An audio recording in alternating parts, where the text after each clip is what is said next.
Welcome back to my YouTube channel. आप सबको मेरा सादर प्रणाम।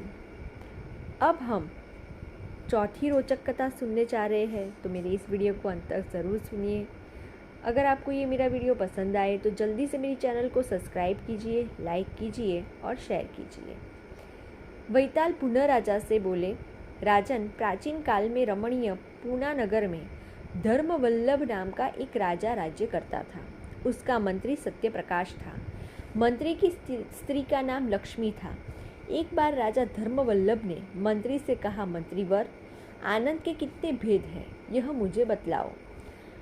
तब मंत्री ने कहा, महाराज, आनंद 4 प्रकार के हैं।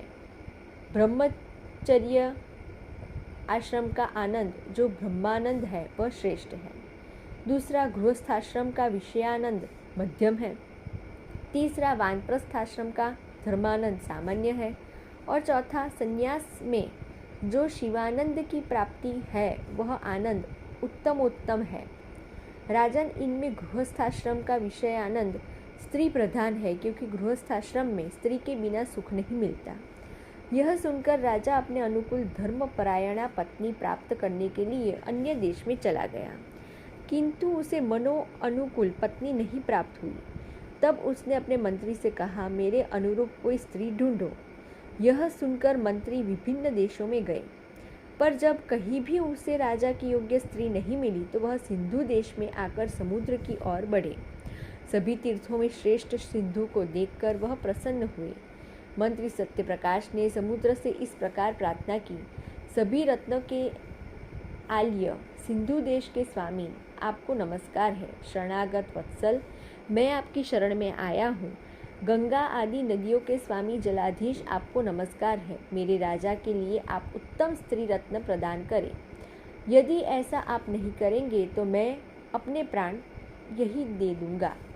नदीपति सागर यह स्तुति सुनकर प्रसन्न हो गए और उसे जल में विद्रुम के पत्तों वाले मुक्तारूपी फल से समन्वित एक वृक्ष को दिखलाया, जिसके ऊपर मनोरमा सुकुमारी एक सुंदरी कन्या स्थित थी।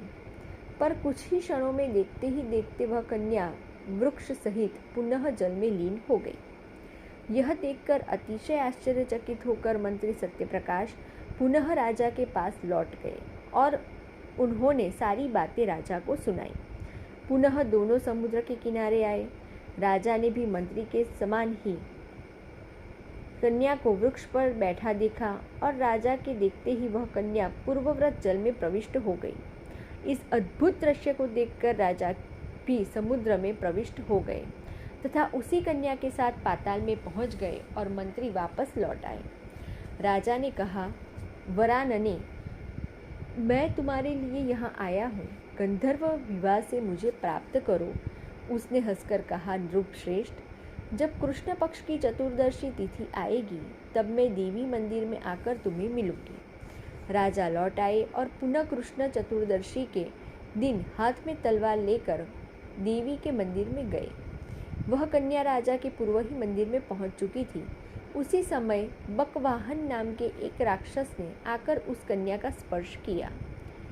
यह देखकर राजा क्रोधांत हो गए। उसने राक्षस का सिर तलवार से काट दिया।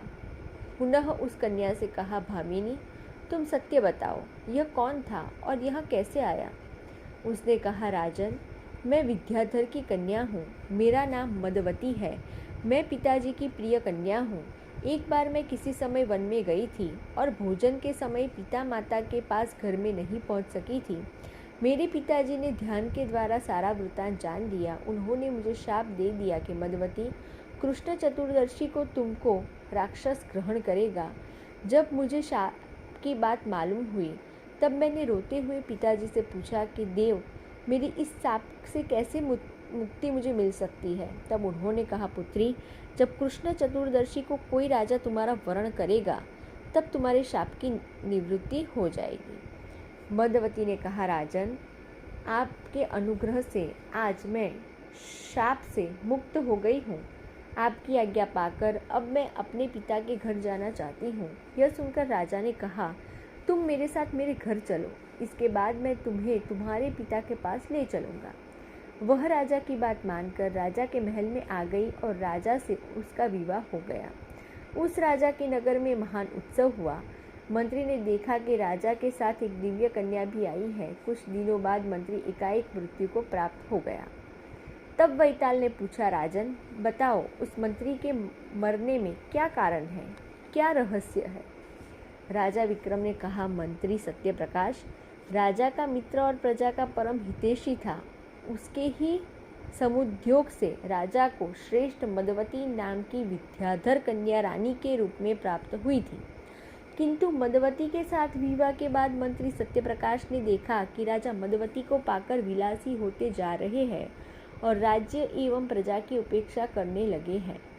दिन रात विषय सुख में ही लिप्त रहने लगे हैं।